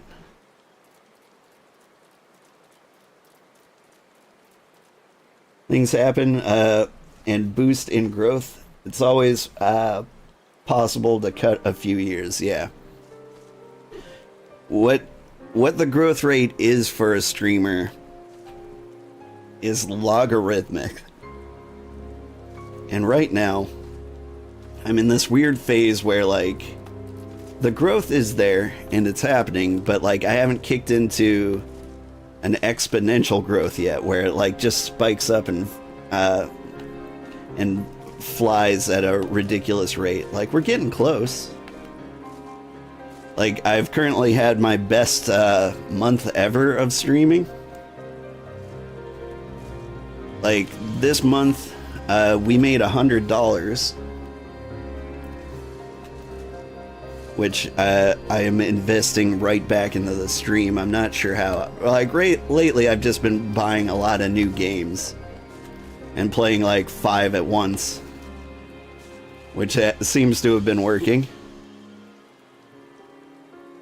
And so I might keep that up for as long as it works. But like part of me is like, man, I really want to finish some games.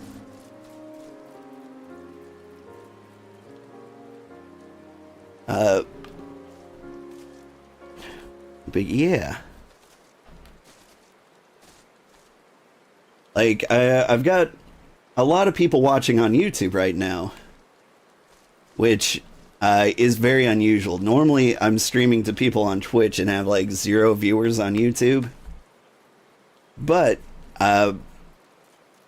because of like a latest surge in like my Satisfactory videos, YouTube started recommending my live content to people who may be interested.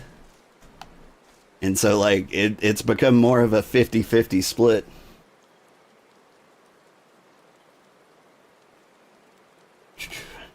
You realize learning streaming and talking with you that you're more of a YouTuber who streams instead of a streamer who posts to YouTube, and there is a difference. There's so many different ways to do it, and there's like ways that kind of guarantee success. Like when you do your research, like as a starting streamer, and like try to figure out like what content you should do, everyone recommends they recommend not streaming video games, not like posting episodes or VODs or things like that. And they do that because like they'll get very few views. Like on paper, that's a terrible idea. They say like just make guides, do fun special challenges, do something instead of just playing video games. And they say that because like that's a way to guarantee like some level of success. Like I say guarantee, but you can still make terrible content and people won't watch. But like people will click on those videos, assuming you made a nice enough thumbnail and title. The thing is, I have to do what I intend to do in the future. And so if I if I was making tutorial videos my entire life and not, like, you know, doing full playthroughs, when I switched to full playthroughs, you would lose like a ton of your audience because they expected a certain thing of you, and then like all of a sudden you drop off to nearly nothing.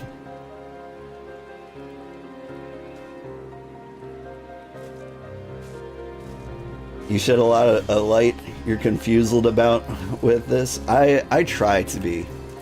What I need to do is post more content on like what I've done as a streamer, why it's worked, what I wish I'd done differently, what I wish stayed the same. Like, for one, that's great content. Everybody wants to play video games for a living, and so like everybody needs to know. And I have the unique experience of trying as hard as I can from nothing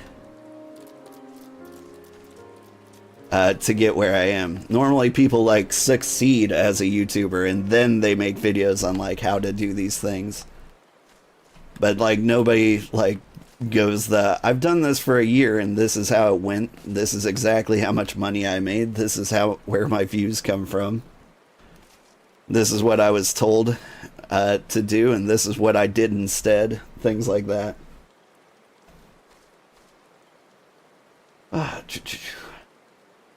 It's wild because that's what was told to you with silent awareness. No one wants to see you spinning, and you went viral 4 times. I wanted to see you spinning. I loved your spinning videos. I think when you're doing what works for you, then people come. Well, my average impression click-through rate is 2.5, which is not going to go viral on YouTube. You just can't go viral with a rate like that. You need a click-through rate of above 7% to like go viral. And like I get close sometimes. Like the reason Satisfactory took off is I got like a click-through rate of like 6. And so that's worth about 1,000 views. Maybe 2,000. But like the average video gets like 4 or 5. And that's fine. I'm going the volume route. And it's working. I know a lot of famous VTubers. Like I've been following Giga lately. Geega. And she's very open about like how she creates content, what it does, how much money she makes. And she'll like post a heavily edited video that took a lot of time and money to make. And it'll make like $150. Meanwhile, I post 7,000 videos and it adds up to about $100.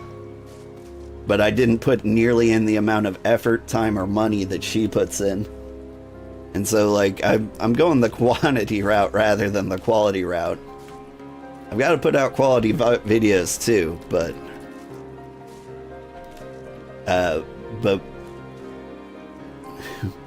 like, my main theory is quality. Like, that's my special skill. Like, people get burnt out playing video games. I don't. No matter how much, like, people think I will, and a lot of people do get burnt out playing games.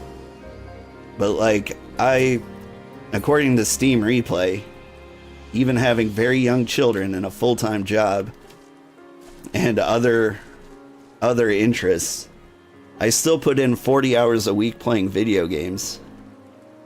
And I play video games every single day, and I have, like, my entire life. And so, like,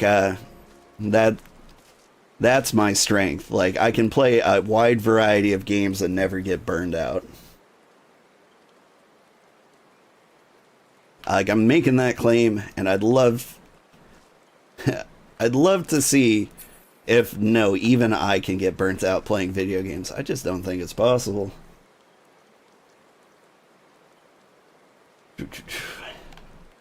Oh yeah, that's the approach you're taking. Personal growth. People gravitate because they're quiet. You confuse themselves, right? Like a lot of people just like have questions that need answered, and if you answer them, that's how you get more people. Like I feel like eventually I'm just going to be an advice streamer. People will log in and be like, "Old man, my marriage is on the rocks. Help. You're old. You know things. You've seen some stuff." And I'll be like, "Buy her flowers." Or don't. People are individuals and have different interests, and so what may appeal to some people don't appeal to your wife. Yada yada. You'll hope you make a lot of money like her ASAP.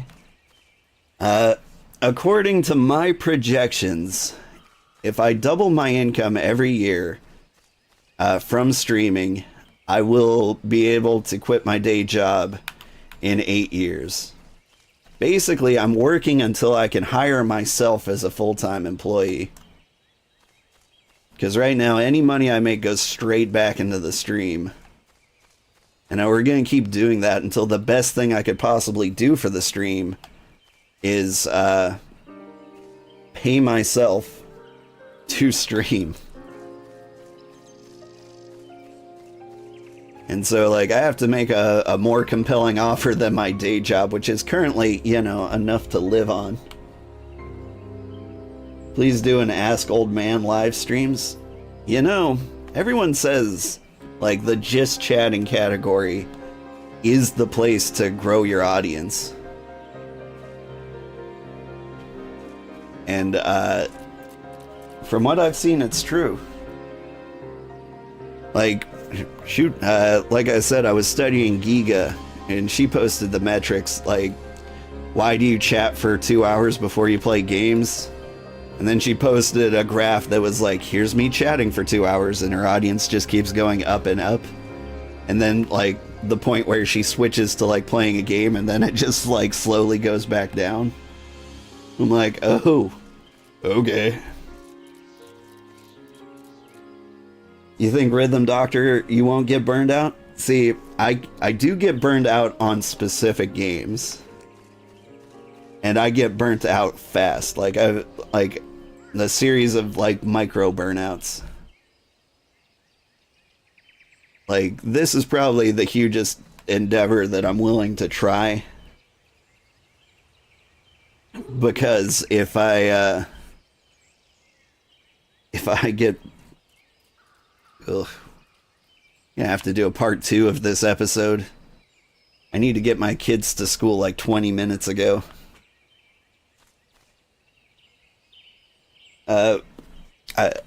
I can't play a game for more than 100 hours. That's like my weakness. Like, I get bored super quick. Like, I've got a bad habit of never finishing JRPGs. Like, I've got Visions of Mana and Octopath Traveler 2 just sort of dangling out there waiting for me to finish them.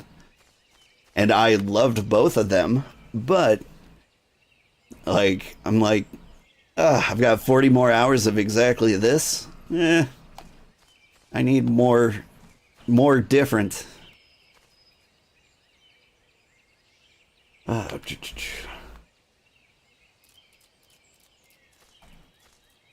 You live over there? Where's over there? Oh, in the just chatting category? COVID really messed us up. People are lonely and need connections, so that makes sense. There's a loneliness epidemic currently. And so just being available as like a non-threatening figure to talk to is hugely valuable. Like, there's a big market for that. That's part of the reason I feel like I can succeed as a streamer, is like, I'm just a chill person to talk to. And I will not judge you. There was somebody in here earlier whose name was like Bad Loodle, which, you know, implies some sort of sexiness that I do not currently bring to the table. But, like, I'm not going to judge her for her lewd behavior or conduct or content or desires. This is just a safe space for everybody.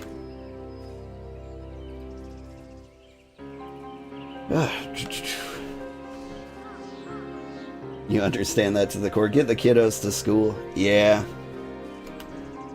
And just chatting. Yep. Chef RPG Chef RPG spend the time too much. Even just watching, you have to skip your exercise one day, but it's worthy enough. Well, you don't have to skip your exercise. I hope. I mean, like, if you're watching on a desktop and, you know, you need to go exercise. Exercise is important. I mean, like, that's a cure for depression. Honestly, it's a cure for ADHD, too.